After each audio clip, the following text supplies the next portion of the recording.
ओम शांति। अच्छा, दिसंबर 2021 की साकार मधुर मुरली है। मीठे मीठे प्यारे प्यारे बाबा हम बच्चों से कहते हैं, मीठे बच्चे, देह अभिमान तुम्हें बहुत दुखी करता है, इसलिए देही अभिमानी बनो। देही अभिमानी बनने से ही पापों का बोझ खत्म होगा। तो सभी देही अभिमानी है ना? हाथ ऊपर करे जो समझते हैं हम देही अभिमानी हैं। आज का प्रश्न है, सतयुग में साहूकारी का पद किस आधार पर प्राप्त होता है? बाबा उत्तर देते हैं, साहूकार बनते हैं ज्ञान की धारणा के आधार पर। जो जितना ज्ञान धन धारण करते हैं और दान करते हैं, उतना वह साहूकार पद पाएंगे, एवर वेल्दी बनेंगे। पढ़ाई पढ़नी और पढ़ानी है। बाकी विश्व महाराजन बनने के लिए बहुत रॉयल सर्विस करनी है। सब खामियां निकाल देनी है। पूरा देही अभिमानी बनना है। बड़े धैर्य और गंभीरता से बाप को याद करना है। आज का गीत है, धीरज धर मनवा, धीरज धर, तेरे सुख के दिन आए कि आए। ओम शांति। ये किसने कहा? बाप ने कहा बच्चों को कि धीरज धरो। सारी दुनिया को नहीं कहा। भल बच्चे तो सभी है, परंतु सब बैठे तो नहीं है ना। सभी तो बाबा को नहीं पहचानते। बच्चे ही जानते हैं बरोबर यह दुखधाम बदली हो रहा है। सुखधाम के लिए हम पढ़ रहे हैं व श्रीमत पर चल रहे हैं ना सभी श्रीमत पर सुखधाम में जाने के लिए। कहें हाँ जी बाबा। बच्चों को धीरज भी देते हैं। वास्तव में सारी दुनिया को गुप्त धीरज मिल रहा है। तुम समझते हो हम सम्मुख सुनते हैं, सब तो सुनते नहीं। वह बेहद का बाप है, बेहद का दुख हरता सुख करता। दुख हर कर सुख का रास्ता बताता है। मिल गया ना सभी को सुख का रास्ता? हाथ ऊपर करे जो समझते हैं, हमें तो पूरा सुख का रास्ता अभी 100% निश्चय हो गया है कि मिल गया और कहीं भटकने की दरकार नहीं। तुमको जब सुख होगा तो दुख का नाम ही नहीं हो सकता। सुख की दुनिया को सतयुग, दुख की दुनिया को कलयुग कहा जाता है। यह भी बच्चे ही जानते हैं। सतयुग में संपूर्ण सुख है, सो भी 16 कला संपूर्ण। जैसे चंद्रमा भी 16 कला संपूर्ण होता है, फिर कला कम होते होते अमावस पर कितनी छोटी देखो किनारी रह जाती है। बाबा कहते वो भी दिखाई नहीं देती, प्राय अंधियारा ही हो जाता है। 16 कला संपूर्ण तो संपूर्ण सुख भी होगा, और कलयुग में है 16 कला अपूर्ण, तो फिर दुख भी होता है। इस सारी दुनिया को माया रूपी ग्रहण लग जाता है। इसलिए अब बाप कहते हैं, तुम्हारे में जो देह अभिमान है, पहले पहले उनको छोड़ो। यह देह अभिमान तुमको बहुत दुख देता है। आत्म अभिमानी रहो तो बाप को भी याद कर सकेंगे। देह अभिमान में रहने से बाप को याद नहीं कर सकते। देह ही याद आएंगे ना। अगर देह अभिमान में रहेंगे तो देहधारी याद आएंगे, आत्म अभिमानी रहेंगे तो बाबा याद आएगा। यह आधा कल्प का देह अभिमान है ना, इसके लिए मेहनत लगती है। इस अंतिम जन्म में देही अभिमानी बनने से एक तो पापों का बोझ खत्म होगा और फिर 16 कला संपूर्ण सतो प्रधान बनेंगे। बहुत देह अभिमान की बात को भी समझते नहीं हैं। कईयों को तो देह अभिमान और देही अभिमानी का डिफरेंस भी नहीं समझ में आता है ना। बाबा को भी वंडर लगता है ना। मनुष्य को दुखी ही करता है ये देह अभिमान। पीछे है और विकार। नंबर 1 में देह अभिमान है, फिर विकारों की प्रवेशता होती है। देही अभिमानी बनने से यह सब विकार छूटते जाएंगे, नहीं तो छूटना मुश्किल है। देह अभिमान की प्रैक्टिस पक्की हो गई है तो अपने को देही अभिमानी अर्थात आत्मा समझते ही नहीं है। इसमें सब विकार दान देना पड़े। देही अभिमानी बनना है अर्थात आत्मा अभिमानी बनना है तो बाबा को सब विकारों का दान देना है। दे दिया सभी ने सब विकारों का दान। किसी ने थोड़ा बहुत भी रखा है ना तो आज बाबा को दे दे। दे दिया सभी ने, हाथ ऊपर करे, सब विकार बाबा को दे दो। इसलिए बाबा को नीलकंठ कहा गया ना, सारा विकारों का जहर खुद में ले लेता है, हमें निर्विकारी बना देता है। पहले पहले देह अभिमान को छोड़ना है। काम क्रोध आदि सब पीछे आते हैं। तुम्हारा बाप वह है। देह अभिमान के कारण लौकिक बाप को ही बाप समझते आए हैं। अब मुख्य बात है कि हम पावन कैसे बने। पावन बनने का रास्ता केवल एक शिव बाबा ही हमें बता रहे हैं ना। अभी पतित दुनिया में है सब पतित, पावन कोई हो नहीं सकते। एक बाप ही सबको पावन बनाकर खुशी खुशी से वापस ले जाते हैं। अब तुम बच्चों को तो योग का चिंतन लगा हुआ है। जीते जी मरना है। देह अभिमान तोड़ना माना मरना। हम आत्मा बाबा को याद कर पतित से पावन बन जाए। यह पावन बनने की युक्ति बाबा ने ही समझाई थी। अब फिर से समझा रहे हैं। कल्प कल्प फिर भी समझाएंगे। दुनिया भर में और कोई भी समझा नहीं सकते। मूल बात है शिव को याद करने की।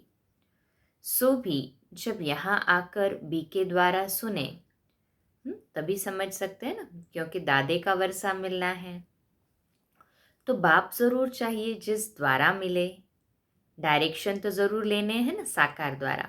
साकार ब्रह्मा बाबा जो कि हमारा पिता है। तो हमारे कितने पिता हुए, एक साकारी पिता, एक निराकारी पिता अर्थात के पारलौकिक पिता और तीसरे अलौकिक पिता। तो अलौकिक पिता का भी पिता कौन, शिव बाबा। तो शिव बाबा हो गया हमारा दादा जिससे वर्षा मिलता और किसके द्वारा, तो ब्रह्मा के रथ द्वारा अर्थात ब्रह्मा बाबा पिता हो गए। बहुत बच्चे हैं जो समझते हैं हम शिव बाबा से योग लगाए ब्रह्मा को छोड़ दे, परंतु शिव बाबा से सुनेंगे कैसे, रथ तो चाहिए ना। कहते हैं हमारा ब्रह्मा बाबा के साथ कोई कनेक्शन नहीं है। कई बच्चे ऐसे भी कहते हैं। अच्छा तुम अपने को आत्मा समझो, शिव बाबा को याद करो, घर जाकर बैठो, परंतु यह जो नॉलेज मिलती है सृष्टि चक्र की वह कैसे सुनेंगे। यह समझने बिना सिर्फ याद कैसे कर सकेंगे। ज्ञान तो इन द्वारा ही लेना पड़ेगा ना, फिर कभी भी ज्ञान तो मिल नहीं सकता। रोज नई नई बातें बाप द्वारा ही मिलती है। नशा चढ़ा क्या, मैं बाप द्वारा रोज नई नई ज्ञान के मक्खन रूपी पॉइंट्स मिलते हैं। जिनको नशा चढ़ा कहे हाँ जी बाबा। बिना ब्रह्मा और ब्रह्मा कुमारियों के कैसे समझ सकेंगे। यह सब सीखना पड़े। बाप कहते हैं जो घर बैठकर पुरुषार्थ करे कर्मातीत अवस्था को पाने का, तो हो सकता है मुक्ति में जाए, जीवन मुक्ति में जा न सके। क्योंकि ज्ञान धन तो ज़रूर चाहिए ना धारण करने के लिए। ज्ञान धन धारण कर और दान करेंगे तो धनवान बनेंगे, नहीं तो एवर वेल्दी कैसे बनेंगे। मुरली का भी आधार ज़रूर लेना पड़े। पढ़ाई तो पढ़नी है ना। ऐसे बहुत आएंगे सिर्फ लक्ष्य लेकर जाएंगे मुक्ति में।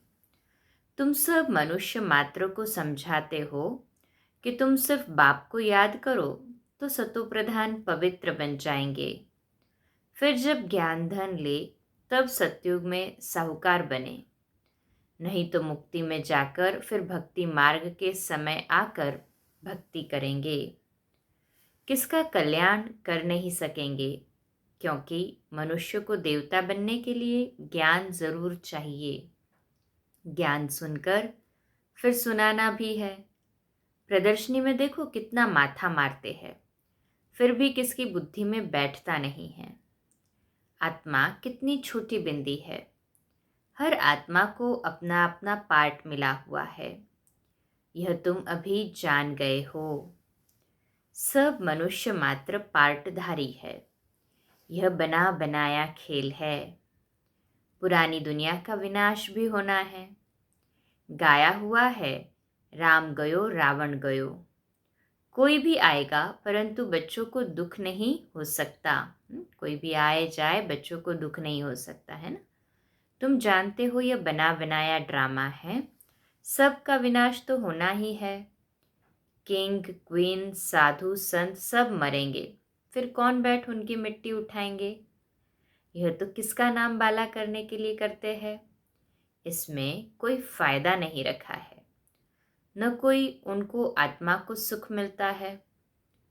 मनुष्य तो भक्ति मार्ग में जो कुछ करते हैं सब बेसमझी से। अभी तुमको बाप कितना सेंसिबल अर्थात समझदार बनाते हैं। बन गए ना सभी समझदार। कहे हाँ जी बाबा, घड़ी घड़ी इन चित्रों को आकर देखना चाहिए। देखेंगे तो उस पर चिंतन चलेगा ना। तो हमको बाबा पढ़ाकर क्या बना रहे हैं, परंतु किसकी तकदीर में नहीं तो अमल में नहीं करते। बाबा बहुत कुछ समझाते हैं जिस पर अमल करना चाहिए। बाप का बच्चा बनकर सर्विस नहीं कर सकते। बाबा को वंडर लगता है। बाप तो है ही कल्याणकारी। कई बच्चे तो बहुतों का और ही अकल्याण करते रहते हैं। डिससर्विस करते तो पाई पैसे का पद नहीं है। जिनकी कुछ भावना भी होती है, यहाँ के लिए उनकी भावना भी उड़ा देते हैं।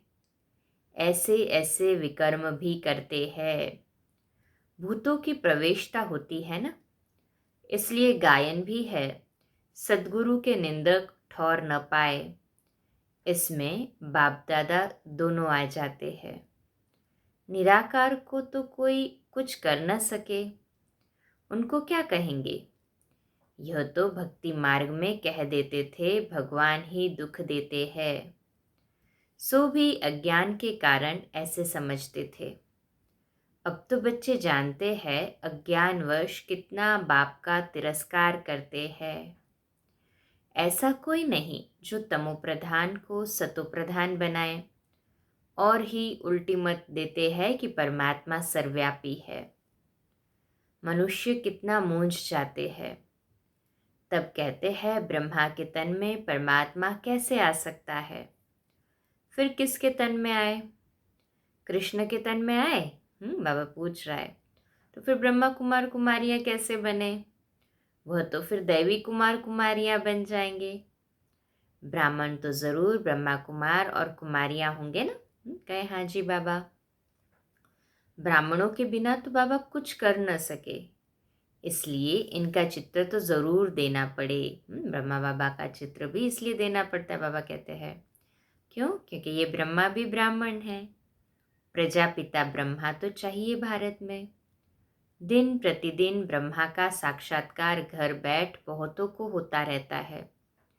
वृद्धि होती जाएगी।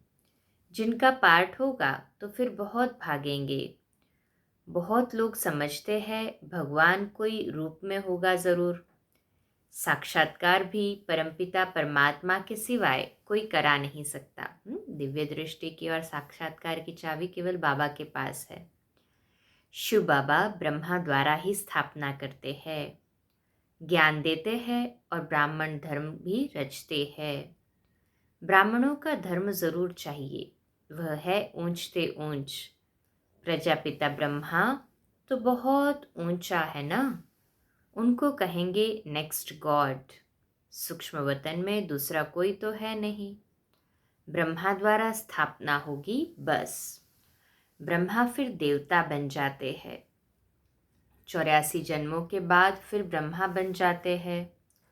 ब्रह्मा सरस्वती सो फिर लक्ष्मी नारायण बनते हैं। ज्ञान ज्ञानेश्वरी फिर राज राजेश्वरी बनते हैं। सभी बनेंगे ना। अभी ज्ञान ज्ञानेश्वरी है सभी, और भविष्य में क्या बनने हैं नई दुनिया में? राज राजेश्वरी बनने हैं ना सभी। हाथ ऊपर करें। ब्रह्मा सो विष्णु, विष्णु सो ब्रह्मा कैसे बने, यह फर्स्ट क्लास पॉइंट है। इस पर अच्छी तरह समझा सकते हो। यह ज्ञान एक बाप द्वारा मिलता है। प्रदर्शनी में अच्छी तरह समझाओ कि तुम ब्रह्मा पर मूंझते क्यों हो। इतने सब ब्राह्मण ब्राह्मणियाँ हैं। पहले जब कोई ब्राह्मण बने तब ही विष्णुपुरी के मालिक देवता बने। ब्रह्मा का दिन ब्रह्मा की रात मशहूर है ना। अभी है रात।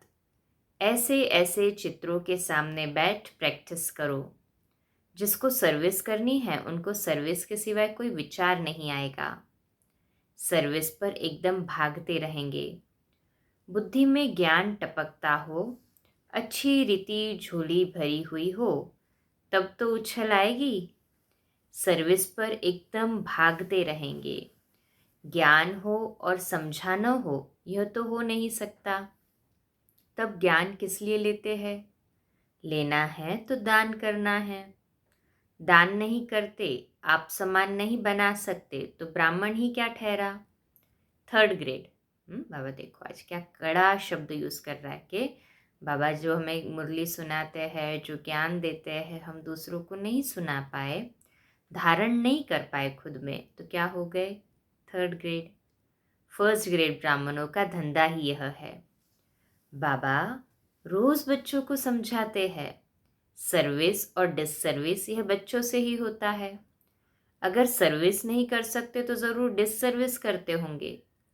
अच्छे अच्छे बच्चे कहाँ भी जाएंगे तो ज़रूर सर्विस ही करेंगे।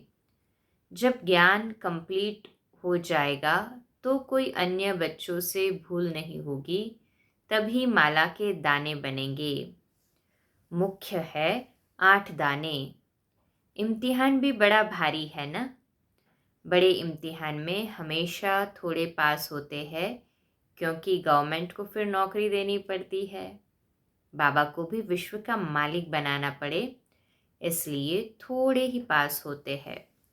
प्रजा तो लाखों हो जाती है, इसलिए बाबा पूछते हैं, महाराजा बनेंगे या प्रजा में साहूकार बनेंगे या गरीब बनेंगे? बोलो क्या बनेंगे? क्या बनेंगे सभी?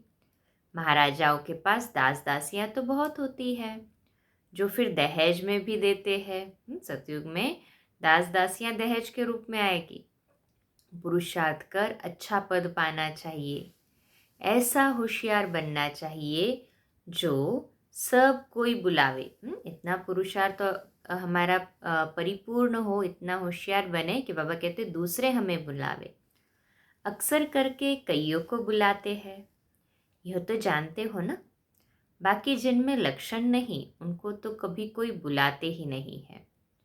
परंतु खुद थोड़ी जानते हैं कि हम 3rd क्लास है। कोई तो सर्विसेबल है, जहाँ तहाँ सर्विस पर भागते हैं।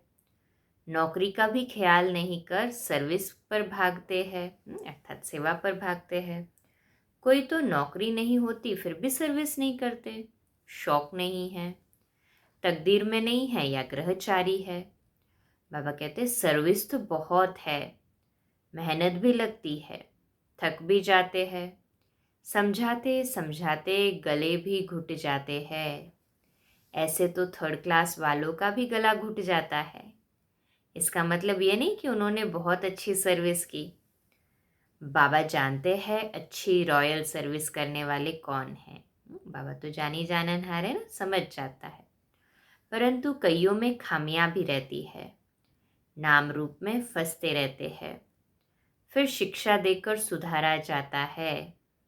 नाम रूप में कभी नहीं फंसना चाहिए। पक्का वायदा करेंगे आज बाबा से, कभी नाम रूप में नहीं फंसना है। जो समझते हम पक्का वायदा करते वो हाथ ऊपर करें। देही अभिमानी बनना है। आत्मा छोटी बिंदी है, बाप भी बिंदी है। अपने को छोटी बिंदी समझ और बाबा को याद करना बहुत मेहनत है। मोटे हिसाब में तो कह देते शिव बाबा हम आपको बहुत याद करते हैं, परंतु एक्यूरेट बुद्धि में याद रहनी चाहिए। बड़ा धैर्य व गंभीरता से याद करना होता है। इस रीति कोई मुश्किल याद करते हैं, इसमें बहुत मेहनत है। अच्छा, मीठे मीठे सिकलदे बच्चों प्रति माता पिता बाप दादा का याद प्यार और गुड मॉर्निंग। रूहानी बाप की रूहानी बच्चों को नमस्ते। हम रूहानी बच्चों की रूहानी माता पिता बाप दादा को याद प्यार गुड मॉर्निंग और नमस्ते। वाह बाबा वाह, शुक्रिया बाबा, शुक्रिया। धारणा के लिए मुख्य सार है, पहली पॉइंट, अपनी झोली ज्ञान रत्नों से भरपूर कर दान करना है। इसी धंधे में बिजी रह फर्स्ट क्लास ब्राह्मण बनना है। कल्याणकारी बाप के बच्चे हैं, इसलिए सबका कल्याण करना है। दूसरी पॉइंट में क्या कहा बाबा ने, हम सभी कौन हैं? कल्याणकारी बाप के कल्याणकारी बच्चे हैं ना। कहे हाँ जी बाबा। तो क्या करना पड़े? सबका कल्याण। किसी की भावना को तोड़ना, उल्टी मत देना, यह अकल्याण का कर्तव्य कभी नहीं करना है। नहीं तो जो एक तरफ से हम योग बल से कमाई कर रहे हैं और ऐसे डिससर्विस करके जो कमाई किया है उसको भी नील कर रहे हैं, तो क्या फ़ायदा इतना योग बल का, इतनी कमाई का, अगर हम किसी की भावना को तोड़ देते हैं, किसी का कल्याण कर देते हैं। तो अटेंशन प्लीज़, जाने अनजाने में भी ये गलती हमारे से न हो। तो बाबा क्लियर करते हैं ना, हर एक पॉइंट कितना प्यार से समझाते हैं। आज का मीठा वरदान है, आत्मिक उन्नति के साधन द्वारा सर्व परिस्थितियों पर विजय प्राप्त करने वाले अकाल मूर्त भव। आत्मिक उन्नति के साधन द्वारा सर्व परिस्थितियों पर विजय प्राप्त करने वाले अकाल मूर्त भव। विश्लेषण है, जैसे शरीर निर्वाह के लिए अनेक साधन अपनाते हो, ऐसे आत्मिक उन्नति के भी साधन अपनाओ। इसके लिए सदा अकाल मूर्त स्थिति में स्थित होने का अभ्यास करो। जो स्वयं को अकालम अर्थात क्या, आत्मा समझकर चलते हैं। क्या समझना है सबको? मैं अकाल मूर्त हूँ अर्थात आत्मा समझकर चलते हैं, वह अकाले मृत्यु से, अकाल से, सर्व समस्याओं से बच जाते हैं। तो आत्मा अभिमानी होने का पूरा पूरा अभ्यास बढ़ाते जाना है। जितना आत्मा अभिमानी बनेंगे, अकाल मूर्त स्थिति में रहेंगे, तो अकाले मृत्यु की कभी भय तो छोड़ो, परंतु उसका कभी संकल्प या चिंतन भी नहीं चलेगा। तो सर्व समस्याओं से बच जाते हैं, इसलिए अकाल मूर्त बनकर रहने का अभ्यास बढ़ाना है। मानसिक चिंताएं, मानसिक परिस्थितियों को हटाने के लिए सिर्फ अपने पुराने शरीर के भान को मिटाते जाओ। सभी ने मिटा दिया पुराने शरीर के भान को? जिसने जिसने मिटा दिया वो हाथ ऊपर करे। अच्छा, आज का स्लोगन है, कोई भी बात जो बार बार फील करता है वह फाइनल में फेल हो जाता है। कोई भी बात को अगर हम बार बार फील करते हैं कि इसने ये कह दिया, उसने ऐसा किया, उसने वैसा किया, तो ये फील करना माना क्या? फीलिंग का फ्लू बाबा कहते हैं। तो फीलिंग का फ्लू आया माना बीमार, तो फाइनल में फेल। तो कोई भी बात को जो बार बार फील करता है वो फाइनल में फेल हो जाता है। तो सभी फीलिंग प्रूफ है ना? सभी फीलिंग प्रूफ है? कहे हाँ जी बाबा।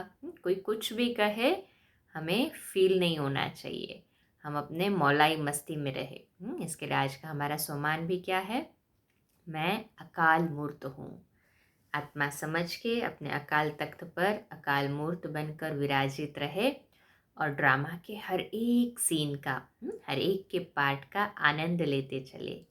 तो क्या, क्यों, कैसे, इन सब क्वेश्चन से फारिग, नथिंग न्यू के अभ्यास के द्वारा बिल्कुल हल्के रहेंगे। ठीक है? आज का हमारा सोमान लिखने के लिए और अभ्यास करने के लिए, मैं अकाल मूर्त हूँ। अच्छा, कम बोलो, धीरे बोलो, मीठा बोलो, सत्य बोलो, सोच समझ कर बोलो। निमित्त भाव, निर्माण भाव, निर्मल वाणी। ओम शांति।